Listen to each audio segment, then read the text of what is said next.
Sasa kama ulikuwa unasubiria kwa hamu kinoma ngoma hatua yake nzuri ya pili, ili ujue kinachoendelea kwa binti yenu, binti ambaye alikuwa anateseka kinoma, anadharaulika kinoma, yeye anauza ndizi kwenye sinia tu, yani anateseka kulikoli. Dada yenu, najua mlikuwa mna hamu kinoma ya kuitazama ngoma hatua yake nzuri ya pili. Sasa leo mambo ni mbaya unaambiwa, yani leo ni kubaya kinoma. Hii leo utaikubali kinoma. Cha kwanza, embu skani ikiwa rekodi, halafu subscribe hii channel na karibu kuitazama ngoma nzima hatua yake nzuri ya pili. Mimi naamini utaikubali kinoma. Nickname, mimi naitwa Roboti, na Lil Name, mimi naitwa Mwanadiplomasia Baraka. Mambo vipi Kenya, Uganda, Rwanda, Burundi pamoja na Tanzania na sehemu yote ile ambayo wewe uko unasikiliza Kiswahili vizuri tu halafu una enjoy kinoma, basi nikwambie tu popote pale ulipo duniani, embu subscribe hii channel yetu mpya inaitwa Ikungu Recap, kwa sababu utakuwa wa kwanza kutazama recap mpya kila siku, na halafu utakuwa ni mwanafamilia wa Ikungu pia, yani huku kwetu ni masimulizi mapya ya filamu kila siku. Basi karibu kuitazama filamu nzima.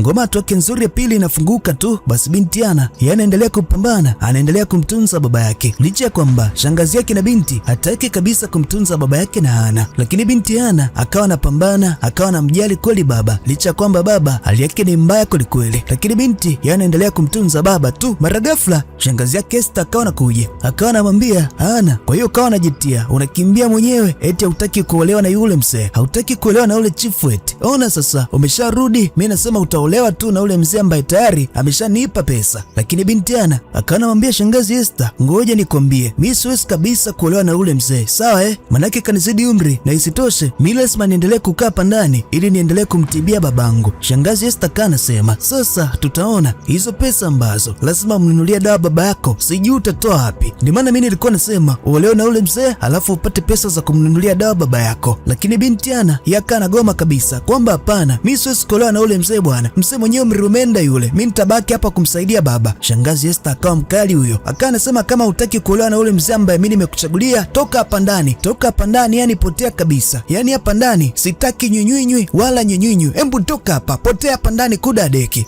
Maskini ya Mungu dada watu Ana ile akana fukuzwa kabisa na shangazi, yani shangazi chafu kabisa, roho mbaya unaambiwa. Shangazi acheki na kima eti binti Ana katolewa kabisa hapa nje kwenye mjengo, lakini shangazi Esther mpaka majira ya usiku yeye hataki kabisa kumfungulia mlango binti Ana. Unaambiwa Ana yuko nje mpaka majira usiku wa manane, usiku mzito kinoma, anagonga kinoma mlango hapa ndani, shangazi nifungulie mlango na mimi niingie hapo ndani nilale, lakini shangazi kamfungia nje usiku kucha. Unaambiwa kwa sababu tu Ana amegoma kuolewa na yule mzee chifu. Basi maskini ya Mungu binti Ana anateseka huko nje usiku kucha, na ile majira asubuhi na mapema binti kalala zake hapa nje, ndio kiusingizi kinamchukua sasa hivi. Unaambiwa mara ghafla shangazi akana kuja na maji na ile anamwagia tu, anamwambia umekaa hapo umenengeneka tu, mimi nakwambia kama umegoma kuolewa na yule mzee hapa ndani ya ukanyagi kabisa. Lakini binti Ana kana sema mimi nataka nimtizame babangu anaendeleaje, manake hana mtu wa kumtizama kabisa huko ndani. Shangazi akana sema wewe nengeneka, yani kama umegoma kuolewa na yule mzee ambaye kanipa mimi pesa kama yote hapa ndani ya ukanyagi kabisa. Ana akawa anasema nataka kumtizama babangu eti, lakini shangazi Esther akana mwambia hapa ndani ukanyagi, hapa ndani mguu, nakwambia utii. Binti watu Ana amekaa hapa nje kinyonge kweli. Sasa huko upande wa pili ni kwa huyu tajiri, mume wake na dada Lilian, na huyu tajiri kumbuka huwa anamtesa kweli Lilian. Basi akana kutana na umama, akana mwambia ni nani ambaye amekuruhusu mlete Lilian pale ndani ya ikulu. Ile tajiri akana omba msamaha tu, lakini umama kana sema marufuku kumleta yule binti Lilian pale ikulu, sawa sijui ni mpenzi wako, sijui ni mke wako, marufuku kabisa kumleta ikulu. Tajiri akana sema sawa, sitofanya hivyo. Basi kweli hao ili wakana zungumza mambo yao. Unaambiwa sasa huko kwa binti Ana, maskini ya Mungu ameshatimliwa nyumbani, mpaka sasa hivi ameshinda nje, hata ajui atafanyaje eti. Akaona kuja kuzungumza na huyu mshikaji akana mwambia binti Ana, sikia, kuna kazi za kufanya mjini, kama unaweza kuondoka hii sehemu, unaweza ukaenda zako mjini, basi ukawa unafanya kazi na ukapata pesa. Binti Ana akana uliza kweli? Huyu mshikaji akana sema kweli, wewe ukiwa tayari tu tunaondoka, so unajua mimi ni bodaboda, mimi nakupaisha chapo tu na bodaboda yangu na kupeleka mjini. Binti akana uliza lini? Huyu mwamba akana mwambia hata sasa hivi usiku twende tu, weka kusanye nguo, mimi nakurusha mjini mara moja, si unajua mimi ni bodaboda Kishandu. Binti akawa anasema we sasa hivi ni usiku, hatuwezi kuondoka kwenda mjini eti. Ngoja nikajiandae kwanza, manake ni kosti ya jiandaa kabisa. Lakini umwamba akawa anasema basi ukiwa tayari utakuja kunipa taarifa. Maskini ya Mungu kwa upande wa pili kwa mamake na binti Eno, mama anateseka, mama anaweseka kweli, ni kama anaumwa, anapata ndoto, ni kama anakumbuka ile jambo lilimtokea kabisa. Kweli bana, anakumbuka siku moja mama akiwa anapita moja kati ya sehemu, akanasikia moja kati ya mtoto ambaye katelekezwa, katupwa. Huyu binti maskini ya Mungu analia, binti anaumia kweli kweli. Basi huyu mama akana kuja kumwokota huyu mtoto na huyu mama akana kuja kumtunza. Hii yote anakumbuka mama leo hali yake ikiwa ni mbaya kweli kweli, hapa ndani amelala. Kwa bahati nzuri basi binti Eno akawa anakuja, anamuuliza mama ulikuwa unaota ndoto mbaya manake ulikuwa unaweseka? Mama akawa anasema ndio, nilikuwa nakumbuka kumbukumbu mbaya kweli, nikanaweseka. Lakini binti Eno akawa anamtuliza mama usiwaze, mama usiumie, mimi naamini tu ipo siku kila kitu kitakuwa sawa, utapona kabisa. Mara ghafla akana kuja mshikaji Moscot ambaye aliiba kibubu cha pesa, kumbe ndani kilikuwa kina makaratasi. Basi anakuja anawafokea kinoma, nyinyi mnajitia wajanje, nimewaibia pesa, kumbe ndani mmeweka makaratasi. Okay poa. Basi mwamba anamfokea kweli mamake, anamtukana kweli. Lakini binti akana anasema hebu mwache mama, usimfokee hivyo. Mwamba akana anasema kwanza ni mamako huyo sio mamako bwana. Vipi bwana, tulia wewe kibinti, unajishobokesha tu. Yaani mimi nimekuja kubeba pesa, nyinyi kwenye kibubu cha pesa mmetia makaratasi. Okay poa, sisi sio milima, tutakutana, na ikiwa kama pipo mbona kitaumana, mbona tutasomana tu. Mwamba Moscot kagombana kweli na binti Eno, halafu mwamba anamfokea kweli mamake kwamba mama, yaani unamsaidia binti ambaye ulimuokota tu baada ya kunisaidia mimi mwanao. Okay poa mama, fresh tu. Lakini mama akawa anasema shida yako mwanangu Moscot umezidi, yaani wewe hufanyi kazi umeboteka tu, hebu muone. Mwamba akawa anasema okay poa, tutaona, wewe mama simjanja. Na huko upande wa pili ni kwa binti Lili, mke wa tajiri, bibi ambaye huwa anateswa kulikuli na ule mwamba tajiri, lakini yeye ni mpole tu. Sasa leo gari yake imeharibika, maskini ya Mungu anahangaika, anafosi kinoma. Kwa bahati nzuri kuna gari ya mwenyekiti ikawa inakuja, basi akawa anasimamisha, jamani msaada. Sasa ile gari inakaribia kuja kusimama, anakuja kugundua kumbe ni mwenyekiti, ni moja kati ya kiongozi mmoja mkubwa kulikuli kwenye hiki kisiwa. Na ile mwenyekiti akawa anashuka kwenye gari, akawa anamuuliza una shida au? Binti Lili akawa anasema hapana, wewe nenda tu, wewe nenda, sikujua ni wewe. Lakini mwenyekiti akawa anasema nimegundua una shida hapa, gari yako imeharibika. Binti akawa anasema sawa ndio, hamna shida, mume wangu tajiri atakuja kuirekebisha so muda mrefu. Mwenyekiti akawa anasema hamna shida, ngoja nikusaidie kurekebisha, na mume wako basi atanikuta hapa niko na kusaidia kurekebisha. Binti Lili ile kama kuna namna akawa anaogopa, lakini akawa anasema okay basi fanye hivyo. Yaani mwenyekiti ni jamaa ambaye anasaidia raia, ni jamaa ambaye kiukweli anastahili kuwa kiongozi eti. Basi baadaye akawa anakuja kumwambia shida yake hii gari ni betri tu, kwa hiyo usijali, nitakurekebishia binti. Basi binti Lili akawa anafurahia huyo, manake anamwona mwenyekiti ni mtu poa kweli. Yaani ukipata kiongozi kama huyu, mbona taifa linafika mbali, sio kama hawa wa chama cha rangi ya mboga za majani ambao si tuko nao. Mama yangu hastaka feel walai, wamejia tamaa ya madaraka tu, kutumia madaraka vibaya tu, yaani wamekaa ukandamizaji tu. Kifupi hawa chama cha rangi ya mboga ni wakoroni weusi. Upande wa pili kwa binti Ana, maskini ya Mungu analazimishwa kuolewa na shangazi. Shangazi kashampamba, anampigia simu ule chifu, njoo mbebe binti, leo unaondoka naye kabisa. Maskini ya Mungu binti Ana, yani kama hayuko tayari kabisa kwa hili tukio, lakini ndo hivyo, shangazi tayari ameshampamba binti tayari kwa ajili ya kumozesha kwa ule chifu msee kabisa. Sasa huko upande wa pili kwa mwenyekiti, maskini ya Mungu kamsaidia Lili, basi akawa anaibusti betri kwenye gari ya Lili kuhakikisha kwamba gari inakuwa poa kabisa. Lili anavyomtazama mwenyekiti anagundua mbona huyu baba ni mtu wa maana kabisa, yani ni kama anakumbuka alishaikuaga na kijana mmoja ambaye alikuwaga anampenda kweli Lili, wakawa wanafurahia kinoma. Yani penzi lao lilikuwaga ni kama lote, jinsi ambavyo alikuwa na enjoy kati ya Lili pamoja na huyu mtu. Sasa Lili anavyomkumbuka huyu mtu anamfananisha na mwenyekiti, manake mwenyekiti naye amejaa upendo wa huyu baba. Abarikiwe huyu baba mwenyekiti popote pale alipo. Hii yote anakumbuka bibi Lili akiwa hapa nyumbani, jinsi ambavyo mwenyekiti alimrekebishia gari yake, na baada ya kumrekebishia gari basi akana muaga. Yani bibi Lili anavyomkumbuka moja kati ya rafiki yake wa karibu kweli wa zamani, basi anamkumbuka na mwenyekiti eti. Lakini sasa hivi bibi Lili kaolewa na tajiri na anateseka kweli, maskini ya Mungu.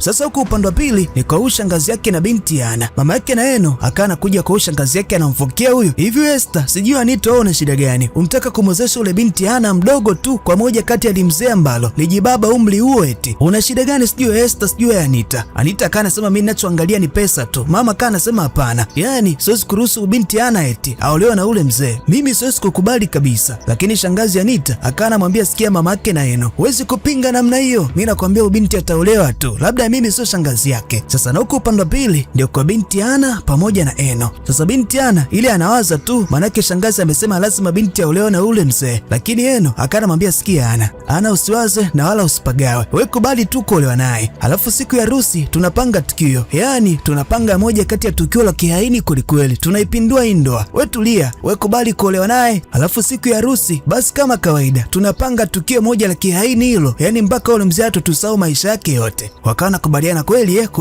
siku ya harusi tunapanga uhaini, tunamfanyia tukio la kihaini ule mzee. Kweli kati ya Ana pamoja na Eno wakawa nakubaliana hivyo, wakawa nazidi kusonga mbele. Sasa kumbe hapa upande wa pili pana ule mtoto wa mwenyekiti, mtoto kama waziri hivi, basi akawa anapita hapa akiwa kwenye gari na huyu jamaa yake, kwamba kuna wale wasichana kijijini ambao si tunawataka, wenyewe wanatudharau kinoma.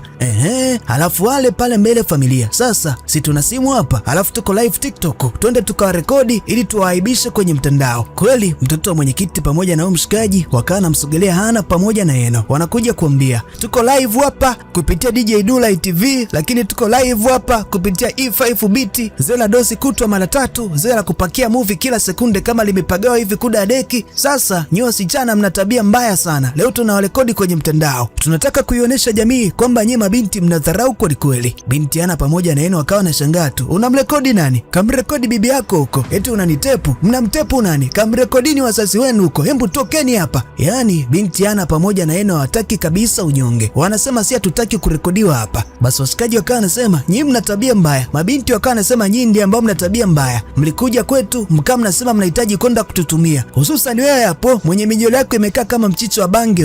Wewe hapo una tabia mbaya kweli, ni nyinyi wenyewe ndiye ambao mlituanza, kwa hiyo hebu tuacheni kabisa. Wanaambia mabinti yani hawataki kabisa unyonge, wakawa wanazingua hii leo, mbona mpaka mtoto wa mwenyekiti na rafiki yake wakawa wanaondoka. Sasa hii kripu ama binti wa tajiri hapa mjengoni wameona, na wenyewe waga wanamtaka kweli mtoto wa mwenyekiti, wakawa wanagundua sasa tukatumia hii mbinu na sisi tujifanye kama tunawachukia kweli ama binti, manake walikuja hapa kwenye mjengo wetu wa kitajiri, kwa hiyo tukajitia tunaungana na mtoto wa mwenyekiti kuwachukia wale mabinti ili tupate nafasi ya kuwa na mtoto wa mwenyekiti. Sasa twende kwa mtoto wa mwenyekiti kule Ikulu sasa hivi, na huku kwa mtoto wa mwenyekiti akiwa na rafiki yake anasema ile video ambayo tumewarekodi mabinti wana trendi kweli kwenye mtandao, unaona si noma ujue. Sasa ni upande wa pili kwa binti Lili, kuna picha moja kana itizama, na hii picha inamkumbusha kumbukumbu nyingi kweli. Anavyotizama hii picha ni kama picha ya mtoto hivi, sijajua binti Lili alishampoteza mtoto au vipi. Mara ghafla Benivu mume wake tajiri na Lili akawa anakuja, anamuuliza Lili, muda wote umekaa hapo sebreni umeboteka tu, haya mabinti zangu wako wapi? Basi Lili akanaeleza kwamba mabinti zako wameondoka hapa ndani, hata hawajaniaga kabisa wanaenda wapi, manake ni watu wazima wale. Tajiri akawa anasema unasemaje, wewe unakaa tu na mimi hujanizalia mtoto mpaka sasa hivi? Ile anamgonga vibao binti Lili, maskini ya Mungu. Yani binti Lili tangu kaolewa na huyu tajiri anateseka kweli. Tajiri anamwambia wewe hujanizalia watoto, hata kunituzia mabinti zangu unashindwa, umewacha wameondoka tu hapa mjengoni, sijui wameenda wapi, nimeangalia chumbani kwao hawapo kabisa, na wewe unakuja kuniambia uko chumbani kwao. Nakwambia utaona hapa ndani, yani utaona kama Central Police hapa ndani, nitakuwa na kugonga makofi kila siku kudadeki. Maskini ya Mungu binti wa watu Lili, yeye ni mpole tu. Sasa huko upande wa pili ni kwa mshikaji Moscot anakula chakula sijui katoa wapi. Binti yenu anamuuliza Moscot, unakula hiki chakula inaonekana umenunua gharama kweli, umetoa wapi pesa? Mwamba akana anasema babu tulia babu acha kunifuatilia babu, yani wewe mtu asile chakula unaanza kumfuatilia katoa wapi pesa, wewe niache bwana. Lakini mamake na Eno akana mpoza tu Eno, wewe muache tu, maana huyu amejaa hasira, sijui pesa katoa wapi, hatajua mwenye alikotoa hizi pesa. Sasa ikani siku ambayo inafuata, leo ndio siku ya harusi binti Ana, eti ndio leo na ule mzee ambaye ni mzee kabisa, ni chifu ya mazingira, wakati Ana yeye hamtaki kabisa, lakini shangazi anamlazimisha kinoma. Basi ndio hivyo binti Ana kana kuja kuletwa hapa ili aolewe na huyu mzee, na rafiki yake Eno ndiye ambaye anakuja kumleta Ana. Kumbe wawili walipanga tukio moja la kiaini siku ya harusi, kwamba wataipindua hii harusi na hii harusi haitafanikiwa kabisa. Basi kweli wamekuja hapa mbele kwa mzee, wanamwambia mzee tulia, leo binti amekubali kuolewa na wewe. Mzee anafurahia huyo na watu wanafurahia kweli hii sehemu, lakini mara ghafla Benivu wakawa wanashangaa, wanaanza kuwashwa tu. Kumbe binti Eno pamoja na Ana walipuliza upupu, walitegesha upupu hii sehemu. Oya, unaambia wazee walichokipata, mbona ilikuwa sio poa? Yani unaambia kwanza watu waliwashwa ileo, waliwashwa upupu mwili kama mzima. Yani Ana pamoja na Eno kama walivyopanga hii harusi haifanyiki kabisa. Kilichowakuta wazee mbona walijuta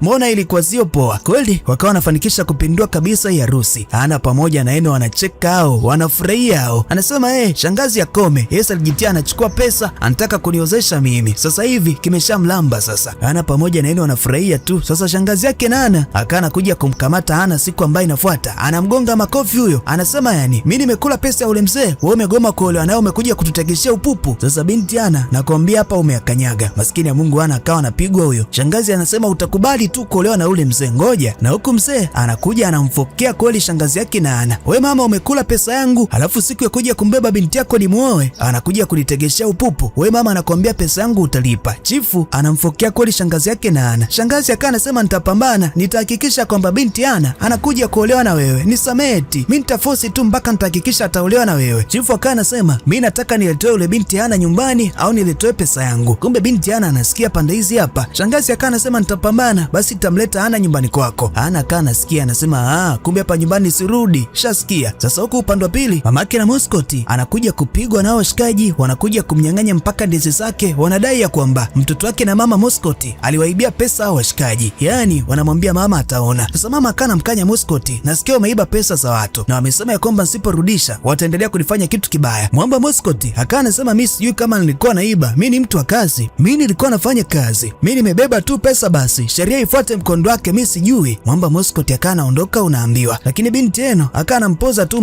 mama usijali, huyu Moskoti huyu wewe muache tu. Na baadaye Eno akawa anazungumza na rafiki yake Ana akawa anasema shangazi amesema eti atanilazimisha niende kuolewa na ule mzee, kwa hiyo nimetoroka kabisa nyumbani. Sasa tunafanyaje rafiki yangu Eno? Eti Eno akawa anasema usijali, tunapanga mpango mwingine, tunahakikisha kwamba hauolewi kabisa na ule mzee, na shangazi yako anaonekana ni mtu mbaya kwa ule mzee. Kwa hiyo bana binti Eno akawa anakuja anamfuata mzee ambaye anahitaji kumwoa ule binti Ana. Akawa anasema mzee, mimi kuna taarifa ambayo nahitaji kukuambia kuhusiana na ule binti Ana ambaye wewe unahitaji kumwoa. Shangazi yake na Ana hajakwambia kabisa, mimi kuna kitu najua kuhusiana na Ana. Sawa kwa hiyo tukutane sehemu fulani pale kwenye jumba bovu ili nikupe siri, maana yake hatuwezi kuzungumza hapa. Mzee akawa anasema kweli, binti akawa anasema kweli. Basi wakawa nakubaliana muda wakutane huko. Kwa muda ukasonga mbele, wakawa nakuja nakutana pande hizi kati ya binti Eno pamoja na huyu mzee. Sasa binti akawa anamwambia mzee, usikubali kumwoa ule binti Ana. Binti Ana kwanza pale anaumwa, atakufa baada ya miezi mitatu, maana yake ana ukimwi, na ule shangazi yake anataka akuozeshe makusudi tu umwoe Ana ili ufe na ukimwi. Mzee, shauri yako. Shangazi yake na Ana ni mjanja, amechukua pesa yako amekula, anataka akuozeshe ule binti ambaye atakufa. Kwa hiyo mzee, huna chako huna. Mzee akawa anakuja kugundua kumbe ule mama ni muhuni ameniozesha mimi binti anaumwa ili anifie. Sasa ule mama shangazi yake na Ana atajuta. Kumbe Eno amefanya hii mbinu ili rafiki yake Ana asiolewe. Sasa mzee anasema ule shangazi atanieleza kudadeki. Na huko upande wa pili kwa mshikaji Moskoti huku kaiba pesa za watu, jamaa wanamtafuta kweli kweli Moskoti. Wanasema pesa ambazo umeiba utarudisha tu, la sivyo utaona yani. Moskoti akana kimbia, lakini kwa bahati mbaya kana kamatwa. Jamaa wanakuja kumwambia kumbe ulienda Ikulu, uliiba saa ukauza, pesa umekula peke yako, alafu umekuja umeiba na pesa zetu pia, kwa hiyo tunakwambia tunataka pesa zetu. Unaambiwa akawa na mbonda, wakawa wanamshikisha adabu, wanamwambia nenda kwa mamako kabebe pesa uje utulipe, la sivyo cha moto utaona. Kweli mshikaji Moskoti akana kuja kurejea nyumbani kwa mama, anasema mama, embu nipe pesa, manake nadaiwa pesa na watu kule mtaani, wamesema niwalipe pesa. Mama akana mwambia Moskoti, nakupa pesa kila siku, yani sijui natumia kufanyeje pesa. Shida yako nikikupa pesa unatumia kwenda kufanya mambo mabaya, hauweki bajeti, yani unalewa tu. Moskoti akana anasema ndio natumia pesa vibaya, manake ndio kitu ambacho kinanipa raha, manake ndio kitu ambacho kinanifanya mimi na starehe. Mama akana anasema kwani hauna mikono, hauna miguu, hauna macho, unashinda kutafuta pesa zako? Anakushinda binti Eno hapa. Moskoti akana anasema kwa mama hutaki kunipa pesa unamjali mtu mwingine kabisa, huyo binti ambaye sio mwanao. Lakini Eno akana anasema ni bibi yangu na mimi pia. Mshikaji Moskoti anakuwa mkali huyo, wewe binti jiangalie, nitakugonga makofi kudadeki, wewe sio mama yako huyu ujue. Haya, kwa hiyo mama umegoma kunipa pesa si ndio? Mama akana anasema ndio, leo siwezi kukupa pesa, manake nakupa pesa wewe unatumia vibaya. Mwamba akana anasema okay poa, freshi, sisi wa milima tukiwa kama pipo tutakutana mama. Mimi kuanzia leo mama naama hapa ndani kwa sababu hutaki kunipa pesa, alafu kwanza ulinileta duniani wa nini? Manake haunitunze vizuri, pesa zenyewe haunipi. Sasa mama naondoka hapa ndani, siji kurudi tena, naenda kuishi maisha yangu kimpango wangu, maisha mengine kabisa. Mama anambembeleza Moskoti, baki basi mwanangu, ila Moskoti yeye akana sepa. Eno anasema hebu mwache aende bwana. Maskini ya Mungu mama akana kamatwa na ugonjwa, pressure kama yote, maskini ya Mungu, manake anampenda kweli mtoto wake, lakini mwanae Moskoti ndio ni mwamba ambaye haeleweki kabisa, kamtia mpaka pressure mama yake. Maskini ya Mungu mama kadondoka tu, lakini Eno akana mtunza mama. Sasa baada baadaye Eno pamoja na rafiki yake Hana wakawa wanazungumza kwamba tumeshapanga mpango, tumemharibia shangazi yako ambaye alibeba pesa za kukuozesha kwa yule chifu. Sasa hivi shangazi yako kinaenda kumlamba unaambiwa. Basi Eno pamoja na Hana, ile mbinu yao imefanya kazi, wanafurahia hao, wanacheka kwelikweli. Na huko upande wa pili ni kwa mabinti watoto wa tajiri wamekuja hapa Ikulu. Basi wakawa wanakutana na mama yake na Mina. Basi wakawa wanasema wamekuja kumtembelea Mima. Mama akawa anasema sisi tulikuwa tunatoka out, basi twende zetu out, lakini Mima hakubali hao mabinti. Yeye anataka na mabinti wa kijijini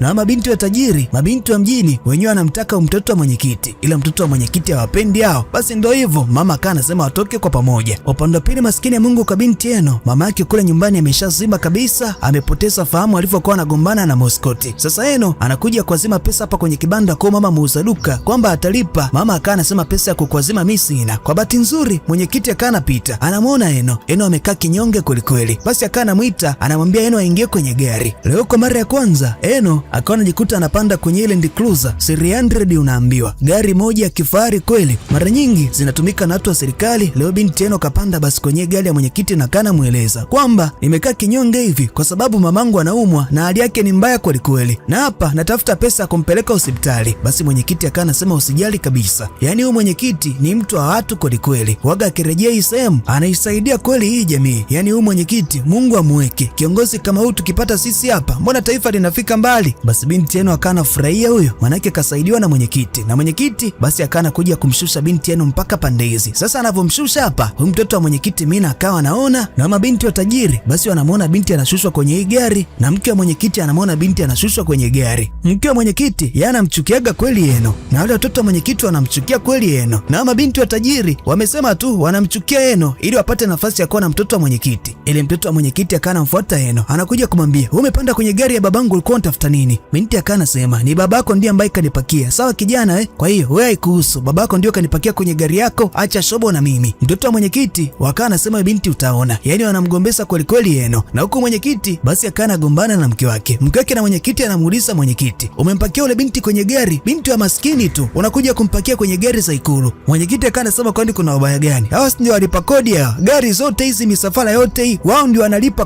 kodi zao na kila kitu, ndio vinasababisha tunanunua hivi vitu. Alafu kwanza na mambo mengi ya kufanya, acha mimi niondoke, siwezi kubishana kisa upumbavu. Mtoto wa mwenyekiti naye akaana kuja, anamwita baba, mwenyekiti siwezi kukubali ujinga baba. Baba una date na kale kasichana ambako ulikuwa umekapakia kwenye gari, unamvunja moyo babangu, kwa nini umefanya hivyo? Mwenyekiti akaana sema mwanangu unasemaje? Nitakugonga makofi, nitakutia makofi na mamako hapa, hebu niheshimu huko. Mwanangu mimi najiheshimu, sawa mimi babako ujue, acha kulopoka mambo ya ajabu, nitawatia makofi yote, wewe pamoja na mamako, uendelea kulopoka hapa, hebu kwanza tokeni huko. Mwenyekiti akaana ondoka, mama pamoja na mtoto wake wakawa wanakumbatiana tu, maana wanafarijiana ujinga hao, lakini mwenyekiti yeye ni mtu wa watu kweli kweli. Basi akaana mwaga ule binti Eno akaana sepa zake unaambiwa. Sasa huko upande wa pili ni kwa shangazi yake na ule binti Hana, alikula pesa za mzee wa watu na kaidi ya kwamba atamwozesha binti Hana. Sasa mzee ameshapewa taarifa kwamba kumbe Hana anaumwa, binti ana ukimwi na atakufa baada ya miezi 3. Akaana kuja kumwambia we mama, na kuambia pesa yangu unarudisha, yaani kumbe unaniozesha binti ambaye unajua kabisa atakuja kunifia mimi, pesa yangu mama unarudisha. Kinachomkuta shangazi yake na Hana leo, mbona anajuta, mzee chifu kapagawa huyo, anasema pesa yangu inarudi mimi nakwambia. Yaani shangazi leo alichezea mikwaju kama yote kutokea kwa mwenyekiti. Majira ya jioni binti Hana kana rudi, shangazi anakuja kumwambia Hana, nikigundua kwamba wewe ndio sababu ya mimi kupigwa ile mikwaju na mwenyekiti, na kuambia Hana hapa ndani utanieleza. Yaani mwenyekiti kanipiga mimi, kasema ya kwamba nimemwozesha binti ambaye atakufa. Sasa nikijua kwamba sababu ya yote ile ni wewe ambaye ndio umetunga uongo, na kuambia utaona, na kuambia utajuta. Alafu kwanza marufuku kuingia pandani, kaa huko nje. Sasa huko ni upande wa pili kwa binti Eno akiwa pamoja na mama hapa ndani. Mara ghafla kuna marafiki zake na Moskoti basi wakawa wanakuja wanamwagia mafuta ya petroli nyumba ile tayari kabisa kuchoma moto, na baadaye wakawa wanawasha moto unaambiwa. Eno akiwa ndani pamoja na mama wakawa wanashangaa tu nyumba imeshawashwa moto, kumbe ni Moskoti sijui kawatuma washikaji waje kuunguza nyumba, au kwa sababu washikaji wanamdai Moskoti wamekuja kuwasha nyumba ya mamake na Moskoti unaambiwa. Sasa ndani kuna mama anaumwa pamoja na binti maskini ya Mungu, wakawa wanawaza namna ya kutoka hapa, manake moshi ni mzito kweli. Waliteseka kinoma, lakini kwa bahati nzuri basi siku ambayo inafuata wameshafanikisha kutoka, lakini nyumba ndio imeshaunguzwa moto, imebomoka kabisa, yaani hawana kabisa kwa kwenda kuishi. Sasa binti Hana akawa anasema basi nitaenda kuzungumza na shangazi yangu, hata mje kuishi na shangazi pale mjengoni, sawa kwa hiyo nitaenda kuzungumza na shangazi yangu, msijali kabisa. Eno pamoja na mamake wakawa anasema basi sawa, kazungumze naye hata atusaidie, manake sasa hivi hatuna kabisa sehemu kuja kuishi, yaani akitusaidia atakuwa ametisha kweli. Basi huko upande wa pili kwa mabinti wa tajiri, baada ya kwenda kumtembelea mtoto wa mwenyekiti, basi baadaye akawa anakuja kumkaribisha mtoto wa mwenyekiti hapa nyumbani kwao. Kweli bwana, mtoto wa mwenyekiti akawa karibia na anapata chakula, wanafurahia kweli, lakini mabinti wenyewe wanamdharau kweli mama yao mdogo hapa ndani, wanamdharau kweli udada Lilian, lakini mtoto wa mwenyekiti anamshukuru kweli Lilian, aisi asante, umetupikia chakula kizuri, ila mabinti wanamdharau kweli mama yao mdogo. Basi baadaye wakiwa chumbani wakawa wanaongea kwamba tumeshamshawishi mtoto wa mwenyekiti mpaka amekuja na sisi kupata chakula hapa ndani mjengoni, yaani nasema tutaendelea kutumia mbinu hii, tutajifanya kama tunaachukia ile mabinti wa kijijini Eno pamoja na Ana, yaani tutajifanya kama tuko upande wa mtoto wa mwenyekiti ili tuendelee kufurahia kwelikweli na mtoto wa mwenyekiti. Wakawa wanaendelea kupanga mbinu zao hapa chumbani, wanasema yani lazima tu tumpate ule mtoto wa mwenyekiti awe mpenzi wetu. Sasa huko upande wa pili ni kwa mamake na Eno. Mama nyumbake imeshaungua na sasa hivi hana kabisa kwa kwenda kuishi. Basi akana kuja hapa kwa mke wa kiongozi, mke wa mwenyekiti, anamuomba mke wa mwenyekiti, tunaomba utusaidie, manake nyumba yetu imeungua na sasa hivi hatuna kabisa kwa kwenda kuishi. Lakini mke wa mwenyekiti akana watukana hao, embu tokeni hapa bwana ile anamsukuma tu mama, anamdharau kabisa kwamba marufuku kukanyaga hapa kuja kuomba msaada, mnaombaomba tu msaada, wana kijiji maskini nyie, tokeni hapa bwana. Na ile msaidizi wake na mke wake na mwenyekiti na mke wa mwenyekiti mwenyewe wanamdharau kweli kweli mama yake na Eno, wamesukuma tu maskini ya Mungu. Basi Eno amekaa kumtani kinyonge kweli, anatembea tembea, mara ghafla mwenyekiti akana kuja tena akiwa na Land Cruiser lake 300, akana mwambia Eno, hebu njoo kwenye gari, shida nini tena, mbona umekaa hivyo? Basi Eno akanaeleza kwamba nyumba yao imeungua, imechomwa moto, kwa hiyo sasa hivi hawana sehemu kabisa kwenda kuishi eti. Binti Eno anamsimulia yote haya mwenyekiti. Basi mwenyekiti akanampa chakula kwanza, binti Eno anakula na anakuja kumwambia Eno, usijali kabisa, nitasaidia wewe na mamako, nyinyi mtakuja kuishi Ikulu, kwa hiyo msiwe na wasiwasi kabisa. Basi Eno akana furahia huyo. Eno manake ameshaambiwa yeye pamoja na mamake wataenda kuishi Ikulu, naambiwa kudadeki walai. Upande wa pili kwa tajiri ambaye kamoa binti Lili mpole kweli, tajiri kamleta mwanamke mwingine, anafurahia naye kinoma hapa sebleni. Binti Lili anaona na kamletea mpaka kinywaji kabisa huyu mwanamke mwingine, mke wa tajiri mpya, tajiri ambaye huwa anamtesa kweli dada Lili wa watu maskini, anaendelea kufurahia naye tu hapa sebleni. Lakini binti Lili ni mtulivu tu. Basi mzee tajiri akana mweleza huyu mwanamke, huyu binti ambaye amekuletea kinywaji hapa ndio mke wangu, ndiye ambaye niko naye kwenye mahusiano. Huyu mwanamke akana semaje, kumbe mzee umeoa alafu ndio wanamtesa hivi huyu binti ambaye alikuwa analeta kinywaji hapa, unasema ndo mke wako? Huyu mwanamke akana shangaa tu, huyu tajiri anaweza kana nitesa tana mimi pia. Upande wa pili kwa mabinti watoto wa tajiri, basi wakawa nasema kama kawaida, yani tutampata tu huyu mtoto wa mwenyekiti na tutakuwa naye kwenye mahusiano, sisi watoto wa tajiri, sisi mabinti wa tajiri, kwa hiyo mpango wetu unaanza kufanya kazi. Sasa hivi mtoto wa mwenyekiti mima ataanza kutukubali yeye mwenyewe, yani ataanza kutuelewa kinoma yeye mwenyewe. Sasa upande wa pili ni kwa mamake na Eno. Huyu binti Hana amemkamata mamake na Eno, anakuja kumleta hapa kwa shangazi kwamba nyumba yao imeungua. Basi mamake na Eno anaomba hata alale na sisi hapa, lakini shangazi yake na Ana kana sema embu tokeni hapa. Alale na nani? Akalale nje huko, hakuna kulala mtu hapa, embu atoke hapa mara moja. Huyu mama vipi? Na wewe mwenyewe binti Ana umegoma kuolewa na ule mzee, hapa ndani usikanyage kabisa. Yani udada akana mfukuza kabisa mamake na Eno aondoke kabisa hapa ndani. Dada analo mbaya huyo, shangazi anajijua mwenyewe roho yake eti. Baadaye shangazi basi akana funga safari, anakuja mpaka mtani kwa ule chifu ambaye alichukua pesa yake na akala, akidai kwamba atamwozesha binti Ana. Sasa akana kuja hapa nje, anamwomba ruhusa mlinzi kwamba naomba niingie huko ndani nikamwombe msamaha ule mzee, hata anioe mimi basi, manake pesa ya kumlipa sina, na binti Ana ndio hivyo tena, hawezi kuolewa na ule mzee, naomba basi. Lakini mlinzi anamtimua, anasema toka hapa, yani pesa ya chifu mpaka ulipe, wewe ulikula pesa ya watu utaona. Na huko upande wa pili basi mamake na Eno akiwa anahangaika ajui kwa kwenda kulala, Eno akana kuja kwa mama pamoja na mwenyekiti, anakuja kumpa taarifa kwamba sasa hivi tayari mwenyekiti anawapa nafasi ya kwenda kukaa Ikulu kati ya Eno pamoja na mamake. Wakati walikuwa wanateseka kinoma, wanahangaika tu kuuza ndizi kwenye sinia. Sasa hivi baada ya nyumba yao kuungua, basi wanakuja kupata nafasi, wanaambiwa waingie kwenye gari, wataenda kuishi Ikulu. Basi binti Eno pamoja na mama wakawa wanafurahia hao, wanakuja kuambiwa wapande kwenye Land Cruiser 300 na hii ni safari ya kuelekea Ikulu, wataanza kuishi Ikulu kuanzia sasa hivi. Basi kweli wakawa wanakuja kuletwa mpaka mazingira ya Ikulu. Sasa ni nini ambacho kitaendelea mimi na wewe hatujui, lakini hatua yake nzuri ya 3 inakuja. Cha kufanya skani alama ya QR code, halafu subscribe hii channel, manake hatua yake nzuri ya 3 inakuja hapa hapa. Kwa hiyo weka mkao wa kula, usiogope na wala usipagawe. Hatua yake nzuri ya 2 inaishi hapa, tukutane ndani ya hatua yake nzuri ya 3. Usisahau kusubscribe channel kwa sababu hili ndio chimbo jipya la recap mpya kila siku, na tukutane kwenye next recap. Bye bye. goodbye guys. No, I hate goodbye. See you tomorrow guys.